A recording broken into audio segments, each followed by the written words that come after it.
자, 이번 시간에는 수원에서 배웠던 우리 근의 분리 부분을 복습을 할 거예요. 근의 분리라는 건 우리가 뭐 주어진 방정식의 근의 위치를 결정하는 겁니다. 그 방정식의 근의 위치가 어떠한 조건일 때는 어느 위치에 들어간다. 이러한 것들을 파악하는 것이 바로 근의 분리 부분이 되는 거예요. 그래서 우리가 2차 방정식에서 근의 분리를 한번 볼게요. 자, 일단 근의 범위가 제한된 경우 이렇게 주어져 있습니다. 자, 2차 방정식 ax의 제곱 플러스 bx는 0 이것의 두근을 알파 베타라고 했을 때 얘를 함수꼴에서는 함수와 방정식의 관계는 어떻게 될까요? 함수는 대입해서 성립하는 모든 값들을 찍어서 그래프를 만드는 게 함수고요. 그럼 방정식은 그 중에 하나를 선택하는 게 방정식이 되는 거예요.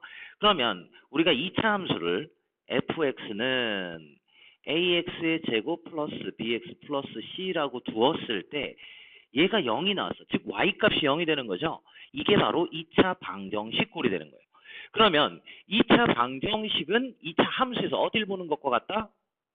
2차 방정식은 2차 함수의 x절편이다라는 걸 알 수 있습니다. 그래서 2차 함수에서 x절편의 위치를 판단하면서 근의 조건을 찾아주는 겁니다. 자, 그러면 우리가 얘네들을 조건을 따질 때 요 세 가지 형태에서 따져줍니다. 자, 일단 판별식을 따지셔야 되고요. 그 다음 축의 위치, 그리고 경계에서의 함수값 이런 것들을 따지게 되는데 판별식을 따지는 건 뭐 때문이냐? 근이 존재하느냐 안 하느냐, 즉 근의 유무를 파악하는 거고요. 축은 그래프의 위치를 보게 되죠. 얘는 그래프의 위치를 따지죠. 자, 그럼 이번엔 함수값 같은 경우 경계에서 생기는 함수값의 부호를 따지게, 이거는 함수값에서의 부호를 따지는데요. 이 부호가 어떻게 들어가느냐에 따라서 그래프가 아래로 내려가느냐 위로 올라가느냐를 또 볼 수가 있습니다. 자, 그래서 우리는 근의 분리에서는 이 세 가지 조건에 의해서 두 근의 위치가 결정이 된다라는 걸 알 수 있어야 돼요. 결국 이 세 개를 따지는 이유는 그래프 그리기가 되는 거예요. 그래프 그리기. 그래서 그래프를 그렸을 때 조건들에서 본다라는 얘기입니다.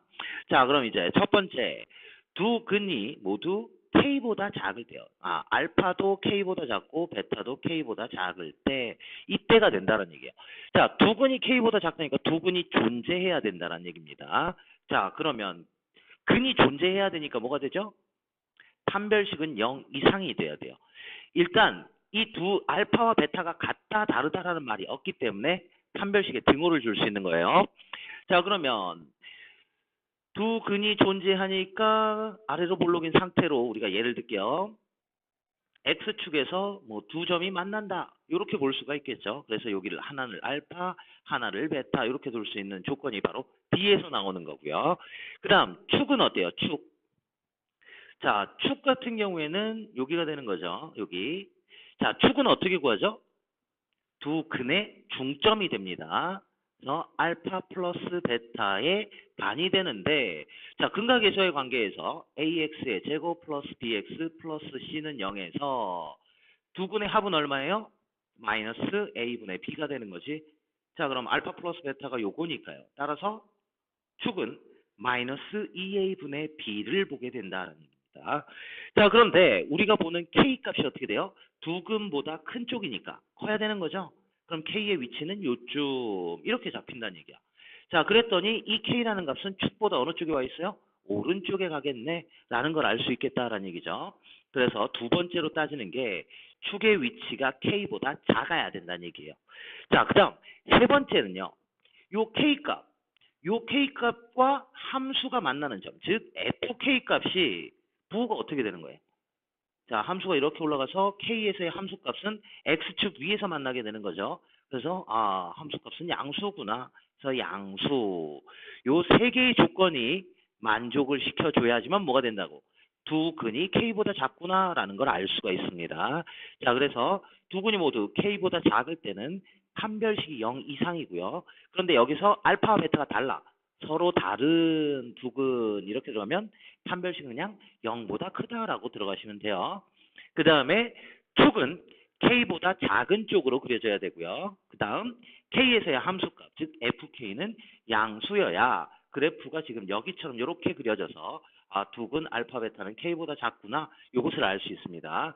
자, 그러면 반대로 두근이 모두 K보다 클 때, 자, 두근이 K보다 클 때면 따지는 내용은 같겠죠.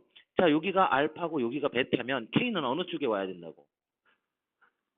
두근보다 작은 왼쪽으로 K가 와야 된다는 얘기죠. 자, 그럼 이제 따져야 되는 거 뭐야? 일단 근이 존재한다. 판별식은 0 이상이어야 되고요. 그 다음 축의 위치가 어떻게 돼야 돼? 축 K보다 오른쪽으로 가는 거죠. 그래서 축이 K보다 크다라는 내용이 들어가고요. 그 다음 K에서 생긴 함수값 어때?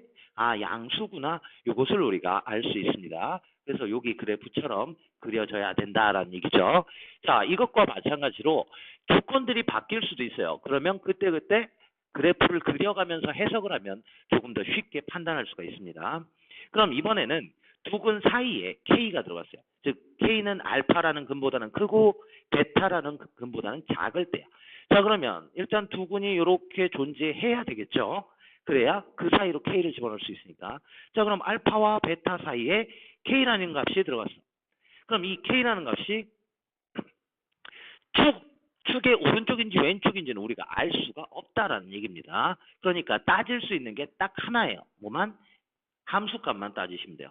자, 그래서 K에서 만들어지는 함수값의 부호가 어떻게 된다는 얘기야. X축 아래로 내려가니까 음수구나. 그래서 두 근 사이에 K라는 값이 존재하는데 이 K가 음수만 되면 뭐가 된다고? 두 근은 당연히 존재하는 게 되는 거죠. 그리고 두 근 사이에 K가 존재하는구나를 알 수 있기 때문에 다른 조건이 필요가 없는 거예요. 그래서 두 근 사이에 K가 있을 때 FK는 0보다 작구나. 그림 이렇게 되는 거구나 라는 것을 알 수 있다는 얘기입니다. 자, 그러면 위에 거 이제 섞어서 확장된 형태의 근의 분리 한번 봅시다. 자, P와 Q 사이, 이 두 근 사이에 뭐가 들어갔어요? P와 Q 이렇게 배소 관계가 이러한 형태로 잡혔을 때요. 알파는 P보다 크고 Q보다는 작고 베타는 Q보다 클 때. 자, 얘 역시도 그래프를 그려서 보면 되겠죠. 자, 그래프를 이렇게 그려서 알파와 베타의 위치를 먼저 주고요. 그 다음에 P는 어디에? 알파보다 작은 쪽에, Q는 알파보다 큰 쪽에, 베타보다 작은 쪽에. 요러한 그림이 성립한다라는 얘기죠. 그럼 여기에서 우리가 볼 거는 함수값만을 보면 되겠죠. 자, Q가 음수가 나왔어. Q에서의 함수값이 음수가 나오고, 그 다음 P에서의 함수값이 뭐가 나오면? 양수가 나오면 두 근 사이로 P와 Q가 존재하는 것을 우리가 알 수 있다는 얘기죠. 그래서 그래프를 그려가면서 파악하시라는 얘기입니다. 자, 이번에는 두 번째 알파 베타가 P와 Q 사이에 있어요. 자, 그러면 그림이 어떻게 되겠어? 자, 그림 이렇게 그려주고 두 근 알파 베타 잡아주고 그 다음 그 사이로 누구 들어가면 돼? 양쪽으로 P와 Q가 이렇게 들어간다라는 얘기예요. 그럼 이거는 위에서 어떤 게 있었죠? 두 근이 P보다 클 때와 두 근이 P보다 작을 때에 대한 조건을 섞어주면 된다라는 얘기예요. 일단 두 근이 존재해야 되니까 판별식은 0 이상이어야 되고 그 다음 축이 어떻게 들어가요? 축은 P와 Q 사이에 있는 거죠. 그래서 축이 P보다는 Q고 Q보다는 작고 그 다음 경계에 있는 양쪽에서 생기는 함수값들의 부호가 둘 다 양수가 돼야 되는 거구나. 이것을 알 수 있다라는 얘기입니다. 다음 세 번째로 이번엔 두 근 사이에 P와 Q가 들어갔어요. 자, 그럼 얘는 그림이 어떻게 돼야 돼? 자, 일단 아래로 볼록에서 알파 베타 잡혀야 되고요. 그 안으로 누가 들어가요? P 값과 Q 값이 들어간다라는 얘기죠. 그럼 P에서의 함수값과 Q에서의 함수값이 뭐가 되면? 음수가 되면 뭐 두 근이 존재하는지 안 하는지 굳이 따질 필요가 없어지겠죠. 왜? 음수가 나왔으니까 두 근은 반드시 존재하는 게 되는 거니까요.